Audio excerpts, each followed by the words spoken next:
No provável último ato no Ministério da Educação, o ainda não exonerado Abraham Weintraub revogou a portaria que estabelecia cotas para negros, para indígenas e para pessoas com deficiência em cursos de pós-graduação. A decisão revoga a portaria de 2016 do próprio Ministério.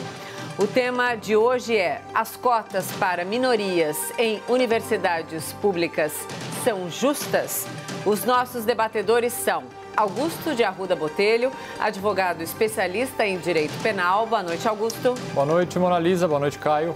E Caio Coppola, bacharel em direito e comentarista político. Boa noite, Caio. Boa noite, Mona Lisa. Boa noite, doutor Augusto. Boa noite aos espectadores da CNN. Começamos com você, Caio. Suas primeiras considerações, então, por favor. Bom, vamos começar comentando esse último ato simbólico aí do ministro Weintraub. De saída do governo, né, o ministro da Educação, no exercício regular aí das suas atribuições, ele revogou a portaria que estipulava diretrizes de reserva de vaga para negros, indígenas e portadores de deficiência nos cursos de pós-graduação das instituições federais de ensino superior. Então, aqui é importante ressaltar que a gente está tratando de cotas para cursos de pós-graduação. Portanto, que atendem a estudantes e profissionais já formados, que já têm diploma de ensino superior.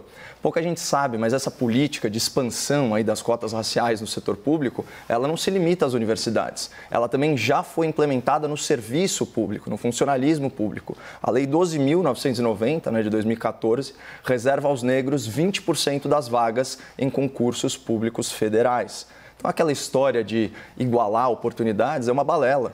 A gente está diante de cotas pós-diploma e, ao meu ver, isso extrapola qualquer justificativa social e configura uma interferência política indevida no resultado de concursos. Então, percebam que aquela portaria que foi revogada, ela faz parte de um aceno ideológico do governo Dilma Rousseff para a militância engajada em ações afirmativas e em políticas identitárias. Aliás, esse termo, política identitária, ele pode até soar moderno, contemporâneo, mas ele é só uma repaginação, uma gourmetização da dialética marxista da luta de classes. Agora não são mais os capitalistas burgueses oprimindo, explorando os trabalhadores proletários. São os brancos oprimindo os negros, ou os homens oprimindo as mulheres, ou os heterossexuais oprimindo os homossexuais. Então, reparem como a esquerda vive de fomentar, vive de instigar o ressentimento entre as pessoas e a divisão social, né, naquele eterno nós contra eles. Por isso que é correto afirmar que o progressismo bebe na fonte do marxismo. Né? Parafraseando aí o Cazuza, a esquerda é um museu de grandes novidades. E essa teimosia de enxergar o mundo de forma binária, dividindo a sociedade e rotulando os grupos como opressores ou como oprimidos, isso vai na contramão da evolução intelectual, da evolução moral, até da evolução espiritual da humanidade. Mentes brilhantes, isso de Jesus de Nazaré até Antoine de Saint-Exupéry, passaram pelo mundo ensinando que todos somos iguais e que o essencial é invisível aos olhos. E em oposição a isso, você tem essas políticas de reforço de estereótipos raciais que prestam desserviço a verdadeira causa da igualdade, especialmente quando se sabe que a principal fonte da desigualdade está relacionada à renda, não a tom de pele, muito menos em vestibulares e concursos que o examinador não vê a cor do candidato.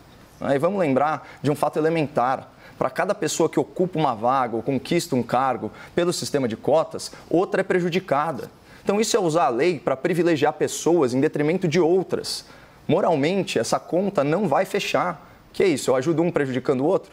Mas voltando a falar sobre a revogação da portaria sobre as cotas federais na pós-graduação.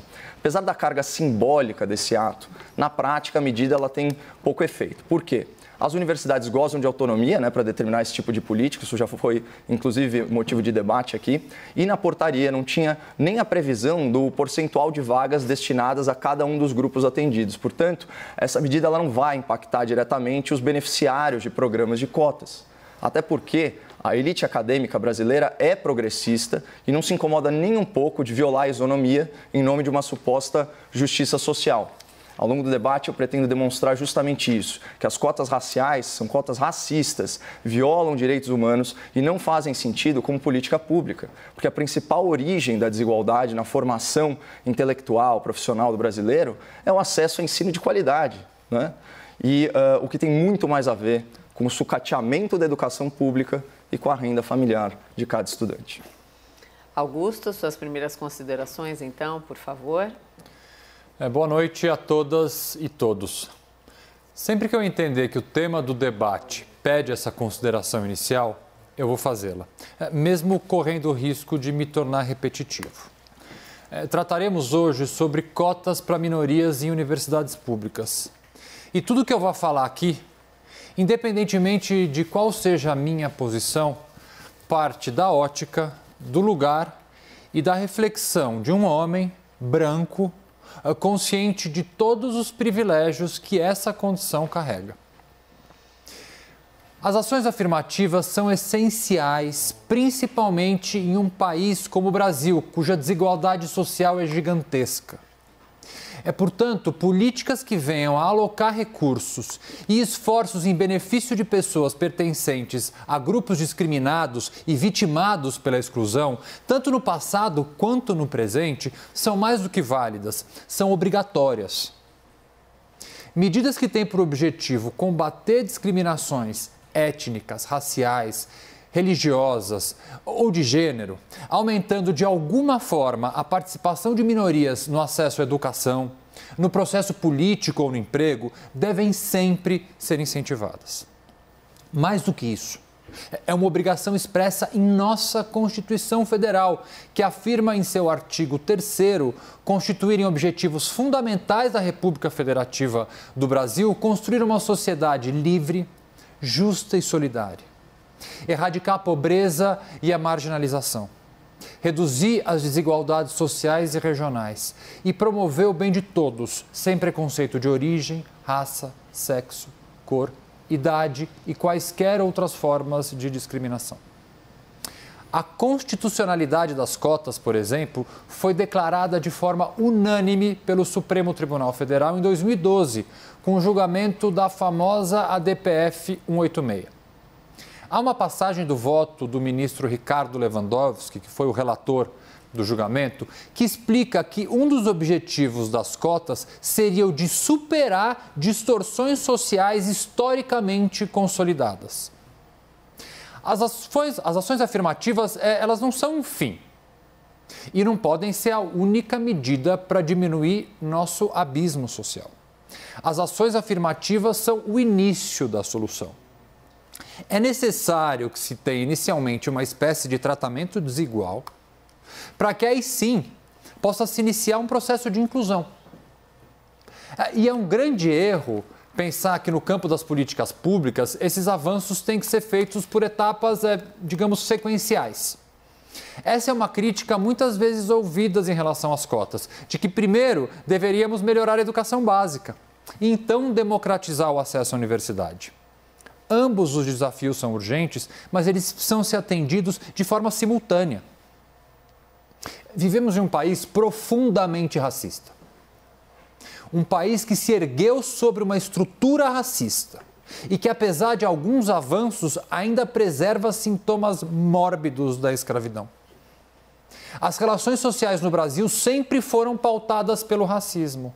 Racismo esse que não se dá apenas no campo da consciência. O racismo em nosso país é estrutural.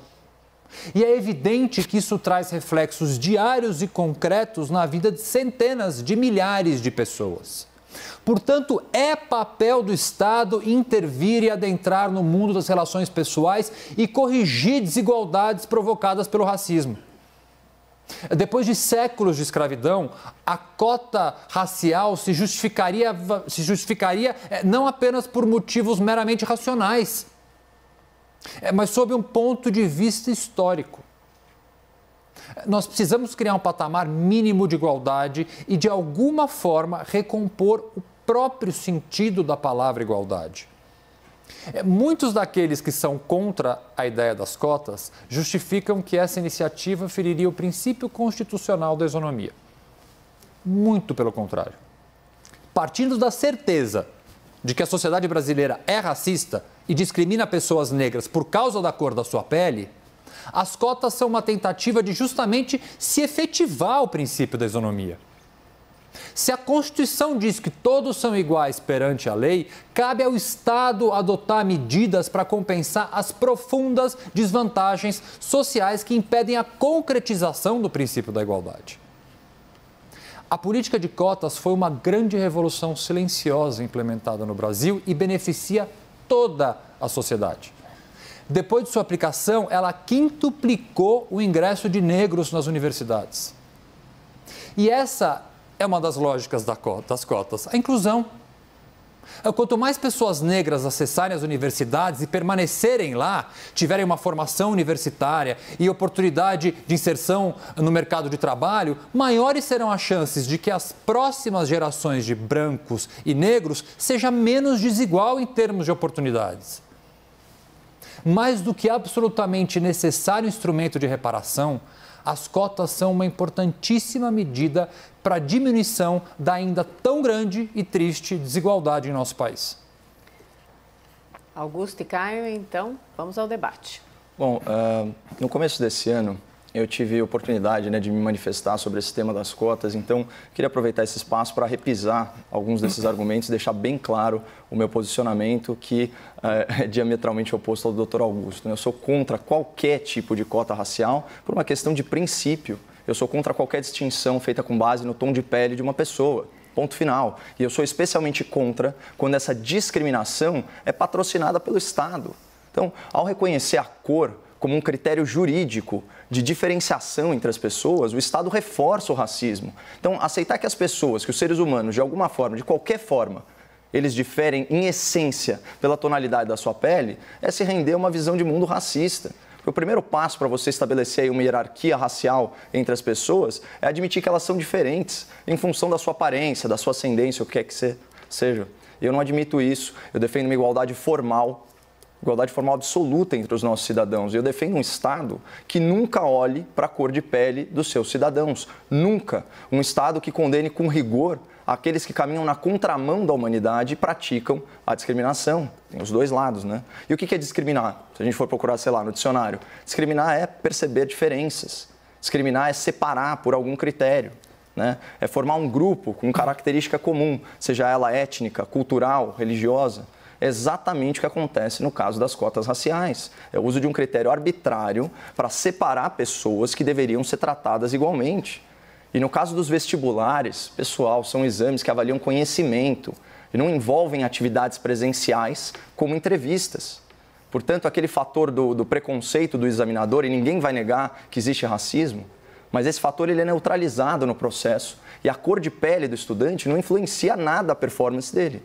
O que realmente influencia o desempenho intelectual de um estudante é a qualidade do ensino a que ele teve acesso, além do mérito próprio, obviamente. E no Brasil, qualidade de ensino é um fator atrelado à renda familiar, porque famílias mais ricas conseguem prover para os seus filhos ensino privado, que em média é melhor, muito melhor que o ensino público. Tem estudos que falam até 60%, 70%. Portanto, o filho de um negro rico tem muito mais chance de ingressar numa boa universidade que o filho de um branco pobre. Mas vamos voltar a falar de direitos humanos, que é o que realmente importa. O sistema de cotas raciais, ele fere esse princípio básico consagrado no artigo 5º da Constituição, que o Augusto trouxe para a gente. Todos são iguais perante a lei, sem distinção de qualquer natureza. Não cabe interpretação aqui. Alguém em sã consciência pode afirmar que discriminar por tom de pele não configura uma distinção da pior natureza. Não é qualquer natureza, é a pior natureza. Então, nós, enquanto sociedade, a gente precisa buscar soluções justas para os problemas e não sair violando aí os direitos constitucionais de jovens brancos esforçados. Então, num sistema de oportunidades escassa, como de fato é o caso de uma universidade concorrida, para cada pessoa beneficiada existe outra prejudicada. Para cada estudante beneficiado com a cota racial, tem outro estudante que foi prejudicado. E foi prejudicado pela cor da sua pele. Que mundo que isso é justo? Sabe, é como eu argumentei na minha primeira fala, essas políticas de cota racial, elas são uma forma de causar divisão social, de fomentar ressentimento entre as pessoas. E uma sociedade dividida interessa a quem, eu pergunto para vocês? Para as lideranças populistas.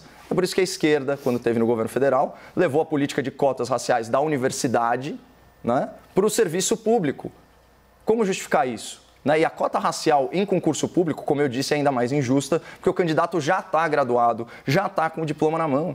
Então, para mim, isso é politicagem pura travestida de justiça social.